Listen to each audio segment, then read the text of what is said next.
જૂનાગઢમાં ભૂતનાથ મહાદેવના મહંત મહેશગીરીએ દાવો કર્યો કે ગિરીશ કોટેચા અને તેમનો આખો પરિવાર ટિકિટની માંગણી કરવા નીકળ્યો છે। ગિરીશ અને હરિગીરી બંને ભ્રષ્ટાચારીઓ છે। હું ભાજપને પણ કહીશ કે લોહાણા જ્ઞાતિમાંથી અન્ય સારા વ્યક્તિને ટિકિટ આપો। આવા ભ્રષ્ટાચારીઓના કારણે જૂનાગઢ બદનામ થયું છે। લોહાણા જ્ઞાતિના અનેક સજ્જનો ટિકિટની માંગ કરી રહ્યા છે।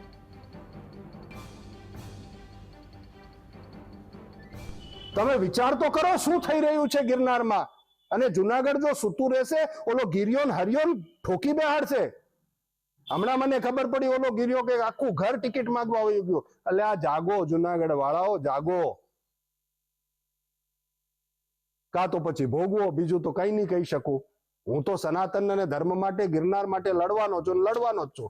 તમે મજા તો જોવો કે ભ્રષ્ટાચારી, દુરાચારી, બલાત્કારી, અત્યાચારી એના વિરોધમાં આવાજ ઉપાડ્યો તો જુનાગઢનો એક ભ્રષ્ટાચારી એને બચાવવા આવી ગયો। ગજબ છે ભાઈ।